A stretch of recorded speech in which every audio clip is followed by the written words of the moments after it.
नमस्कार बच्चों हमारे का स्वाहा। बच्चों इस क्लास 12 की फिजिक्स में हम आपको पढ़ाएंगे इलेक्ट्रोमैग्नेटिक इंडक्शन यानी वैद्युत चुंबकीय प्रेरण। तो लेक्चर बहुत इंपॉर्टेंट है और बोर्ड एग्जाम के दृष्टि से बेहद इंपॉर्टेंट है। इतना बेहतरीन तरीके से आपको समझाएंगे कि आपको मैं वादा करता हूँ, आप यकीन तो मुझ पर करके देखिएगा, आपको याद नहीं करना पड़ेगा, सीधा सीधा समझ जाने में ही आपको क्लियर हो जाएगा। बस आप समझते चलें और ऑटोमेटिक याद हो जाएगा। ठीक, याद रखना। तो चलिए बच्चों स्टार्ट करते हैं बिना टाइम वेस्ट किए हुए। देखिए चैप्टर का नाम है इलेक्ट्रोमैग्नेटिक इंडक्शन यानी वैद्युत चुंबकीय प्रेरण। तो सबसे पहले बच्चों आपके माइंड में क्वेश्चन उठता होगा कि भाई इस चैप्टर का नाम इलेक्ट्रोमैग्नेटिक इंडक्शन क्यों रखा गया। इलेक्ट्रोमैग्नेटिक इंडक्शन क्यों रखा गया, पहला तो क्वेश्चन यही है। इस चैप्टर का नाम इलेक्ट्रोमैग्नेटिक इंडक्शन क्यों रखा गया। बच्चों हर एक चैप्टर के पीछे कुछ न कुछ उसका लॉजिक होता है, उसी वजह से चैप्टर का नाम रखा जाता है। इसका भी एक लॉजिक है बच्चों, याद रखना।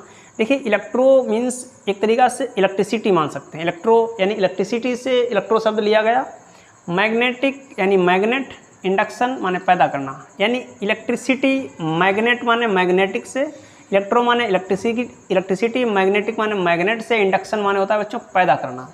ठीक, इंडक्शन माने पैदा करना, यानी मैग्नेट से इलेक्ट्रिसिटी पैदा करना, मैग्नेट से विद्युत मतलब करंट पैदा करना। ठीक, विद्युत धारा पैदा करना क्या कहलाता है, इलेक्ट्रोमैग्नेटिक इंडक्शन, वैद्युत चुंबकीय प्रेरण। ठीक, मैग्नेट से इलेक्ट्रिसिटी पैदा करना वैद्युत चुंबकीय प्रेरण यानी इलेक्ट्रोमैग्नेटिक इंडक्शन कहलाता है। मतलब हमने इस पार्ट का नाम, इस लेसन का नाम क्यों ऐसा रखा गया, तो इसके पीछे का बेसिकली यही रीज़न है। लेकिन इसके पीछे कहानी बहुत लेंथी है कि आखिरकार का नाम मैग्नेट से कैसे इलेक्ट्रिसिटी पैदा की जाती है, इसके पीछे कहानी क्या है हम डिटेल में आपको बताएंगे। लेकिन हाँ, बस लॉजिक इसका यही है, इसी वजह से इसका नाम इलेक्ट्रोमैग्नेटिक इंडक्शन रखा गया।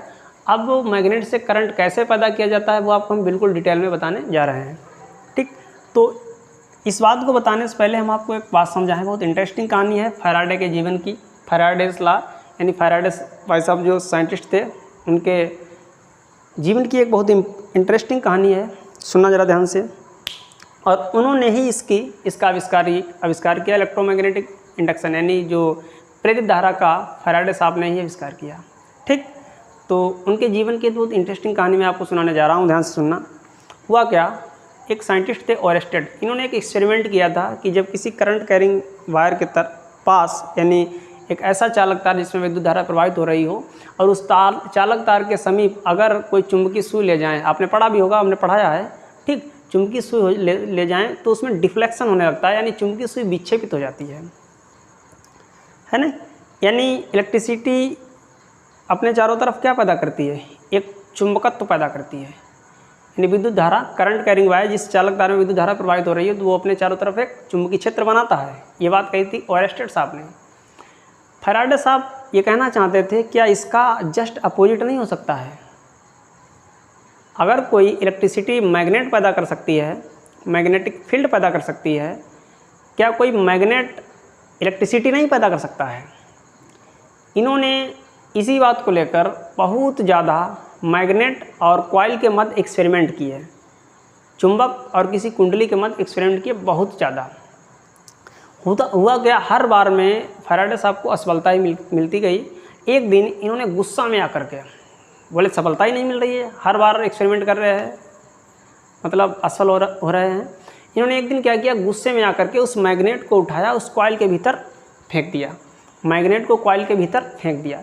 इन्होंने जैसे ही उस मैग्नेट को कॉइल के भीतर फेंका तो इन्होंने पाया कि उस कॉइल में जो गैल्वेनोमीटर यानी जो धारा मापी लगी थी उसमें अचानक एकदम मतलब डिफ्लेक्शन आ गया, विक्षेप आ गया, है नहीं, उसकी सुई एकदम डिफ्लेक्ट हो गई अचानक में। इन्हें एकदम आश्चर्य का ठिकाना नहीं रहा कि ये तो एकदम नया हो गया। एक अचंभे वाली बात है कि जैसे ही हमने मैग्नेट को उस कॉइल के भीतर फेंका तो धारा मापी में विक्षेप उत्पन्न हो गया, यानी क्षण भर के लिए कुछ करंट पैदा हो गया। कहने का मतलब उस धारा मापी में क्षण भर के लिए कुछ करंट पैदा हो गया। और जब इन्होंने ऐसा देखा तो इन्हें खुशी का ठिकाना नहीं रहा और इन्होंने अपनी इस बात को लोगों के मध्य शेयर किया। ठीक, बोले कि जब मैग्नेट और कॉइल के मध्य सापेक्ष गति होती है, रिलेटिव मोशन होता है, तो वहाँ पर एक मतलब करंट पैदा हो जाता है। तो लोगों ने कहा इसका यूज़ क्या है, वो क्षण भर के लिए जो करंट पैदा हुआ उसका यूज़ क्या। तो इनका आंसर था कि बताइए नवजात शिशु का क्या यूज होता है। तो इस टाइप से इनके लाइफ की एक इंटरेस्टिंग कहानी थी। तो अब मैं आगे बढ़ने जा रहा हूँ कि सबसे पहले आपको बताऊँगा कि वैद्युत चुम्बकीय प्रेरण है क्या आखिरकार। ठीक, बेसिकली हमने आपको यही बता दिया, यही घटना वैद्युत चुम्बकीय प्रेरण कहलाती है, लेकिन डिटेल में इसे हम कैसे समझाएंगे ध्यान से देखेंगे। तो सबसे पहले आपको समझना पड़ेगा वैद्युत चुम्बकीय प्रेरण क्या है।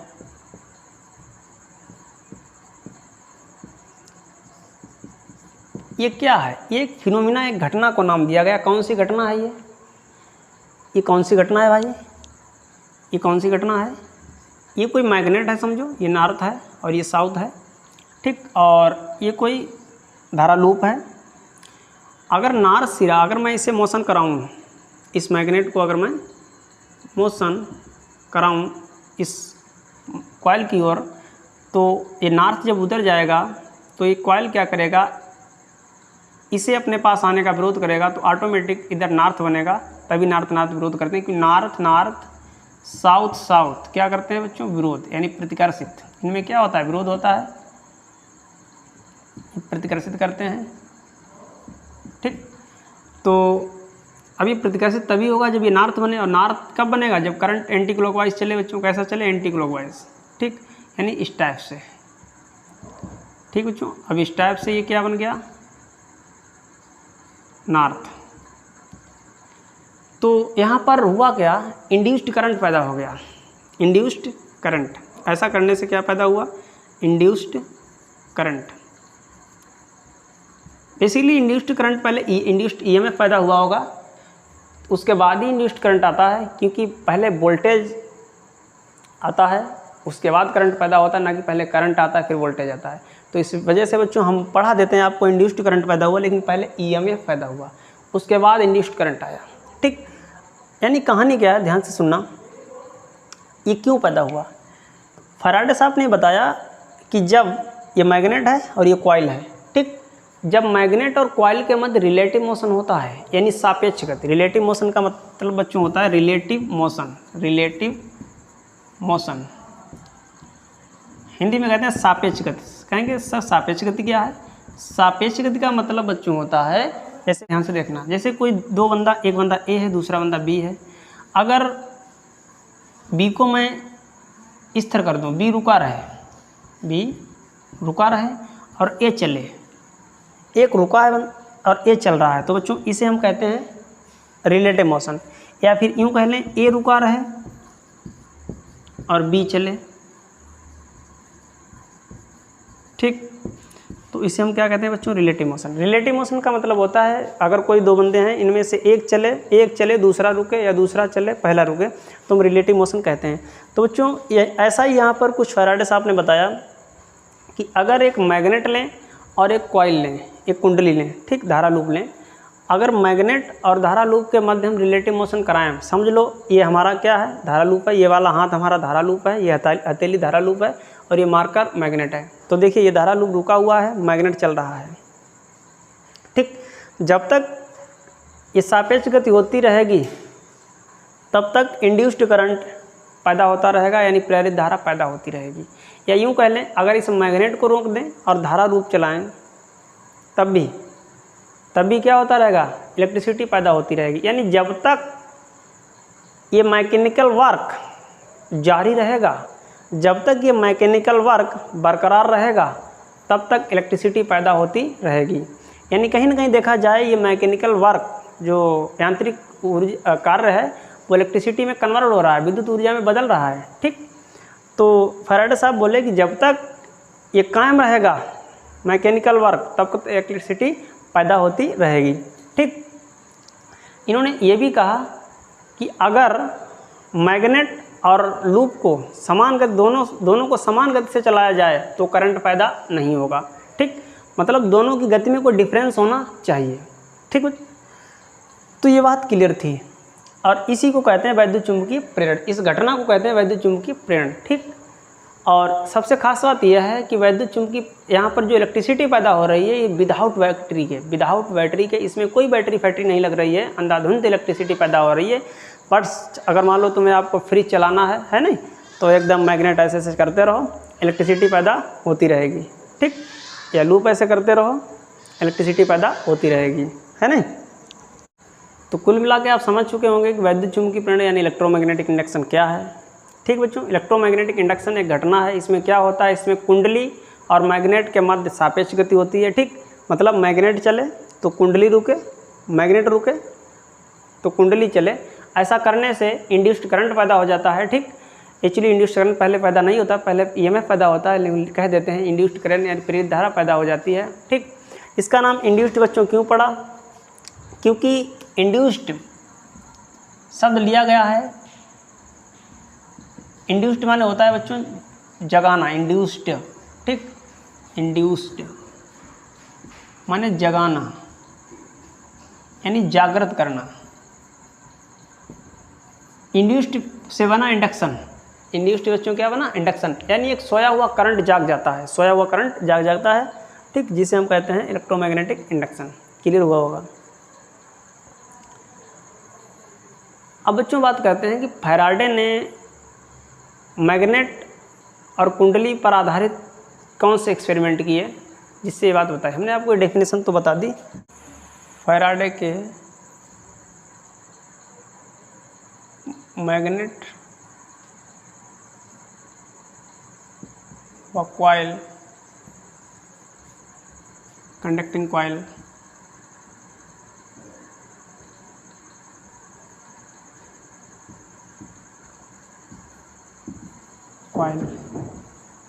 के मध्य सापेक्ष गति पर आधारित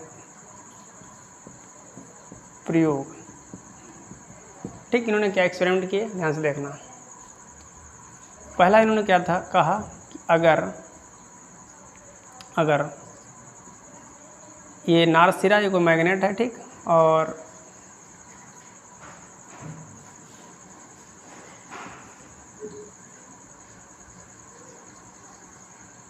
ठीक, एक चीज़ आपको बता दें, ये कोई कॉइल है समझो। अगर करंट घड़ी के अपोजिट चलेगा यानी बच्चों ऐसे, ठीक, तो समझो नॉर्थ सिरा बनेगा, नॉर्थ ध्रुव, उत्तरी ध्रुव। और अगर बच्चों करंट घड़ी के चलने के दिशा में चलेगा मतलब ऐसे, तो बनेगा साउथ, ठीक। इस चीज़ को बच्चों याद रखना। अब ध्यान से देखो, ध्यान से देखो, ये गैल्वेनोमीटर है, ठीक।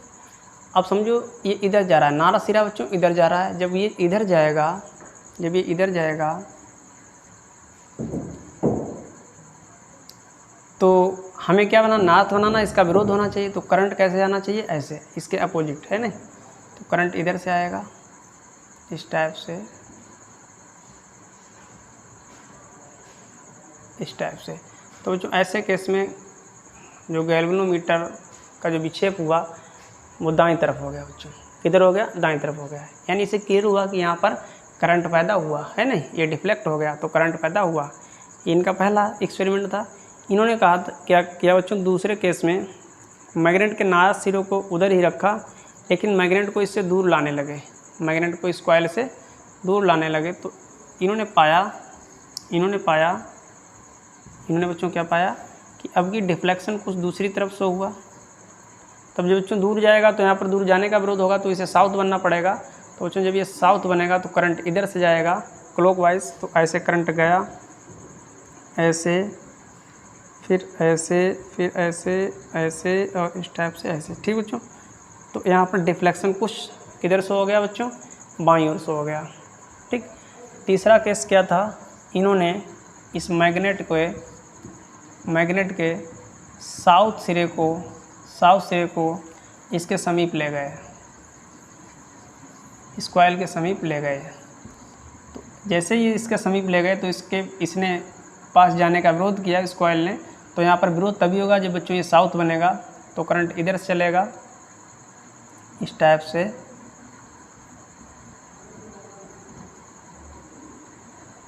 इस टाइप से बच्चों, ठीक।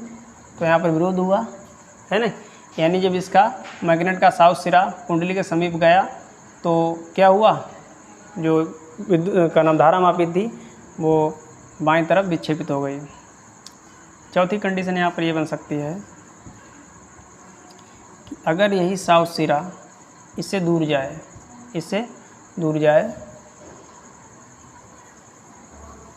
तो क्या होगा, दूर जाएगा तो बच्चों दूर तभी जाएगा जब इसका मतलब दूर जाने का ये विरोध होगा, तो विरोध तभी होगा जब यहाँ पर ये नॉर्थ बने।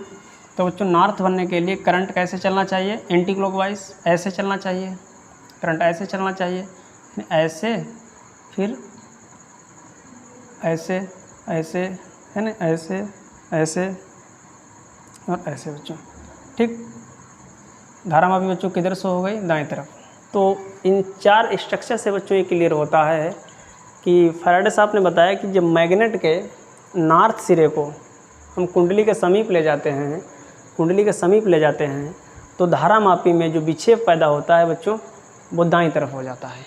ठीक, ये पहला इनका एक्सपेरिमेंट। इन्होंने क्या किया, मैग्नेट के नॉर्थ सिरे को धारा मापी के समीप ही रखा, लेकिन मैग्नेट को धारा मापी से दूर ले गए। तो दूर ले जाने पर इन्होंने देखा कि उस धारा मापी में जो डिफ्लेक्शन हुआ, ठीक, जो विक्षेप उत्पन्न हुआ वो बाईं तरफ उत्पन्न हुआ।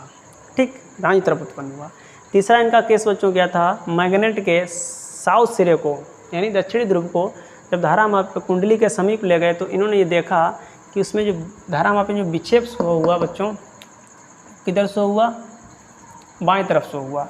ठीक, इन्होंने क्या किया, अब की बार मैग्नेट के साउथ सिरे को कुंडली की तरफ ही रखा, लेकिन मैग्नेट को उससे दूर लाए तो इन्होंने ये पाया कि इस धारा मापी में विक्षेप बच्चों उत्पन्न हुआ वो किधर से हुआ, दाएं तरफ उत्पन्न हुआ। तो इन चारों स्ट्रक्चर्स से इन्होंने ये निष्कर्ष निकाले, एक्सपेरिमेंट से इन्होंने ये निष्कर्ष निकाला कि जब कुंडली और मैग्नेट के मध्य सापेक्ष गति होती है, ऐसा ही नहीं बच्चों कुंडली मैग्नेट ही आगे पीछे कर रहा है, हम कुंडली को भी मैग्नेट को इस तरह रख दें और कुंडली को भी आगे पीछे करें तब भी ऐसा ही प्रोसेस आएगा। ठीक, इन्होंने कहा ऐसा ही क्लियर होता है कि जब कुंडली और मैग्नेट के मध्य सापेक्ष गति होती है तो वहाँ पर इस टाइप से करंट अपना विक्षेप उत्पन्न करता है। ठीक, करंट धारा मापी में इस टाइप से अपना विक्षेप उत्पन्न करता है। तो और ये जो बच्चों मैग्नेट और कॉइल एक दूसरे को इस तरह रख के हम चला रहे हैं, इसे कहते हैं एक तरीक़ा से बच्चों हम यांत्रिक कार्य कह सकते हैं। ठीक, या सापेक्ष गति कह सकते हैं बच्चों, यही सापेक्ष गति है। तो ये सापेक्ष गति जब तक होती रहेगी तब तक ये करंट बरकरार रहेगा, तब तक ये करंट जारी रहेगा, जिसे हम प्रेरित धारा कहते हैं बच्चों, जिसे हम क्या कहते हैं, प्रेरित धारा यानी इंड्यूस्ड करंट कहते हैं। ठीक बच्चों, तो आज के लिए इतना ही, मिलते हैं नेक्स्ट लेक्चर में। वीडियो अच्छा लगा हो तो प्लीज़ वीडियो को लाइक करना, ज़्यादा से ज़्यादा शेयर करना और चैनल पर नए हो तो चैनल को सब्सक्राइब जरूर करना। Thanks for watching.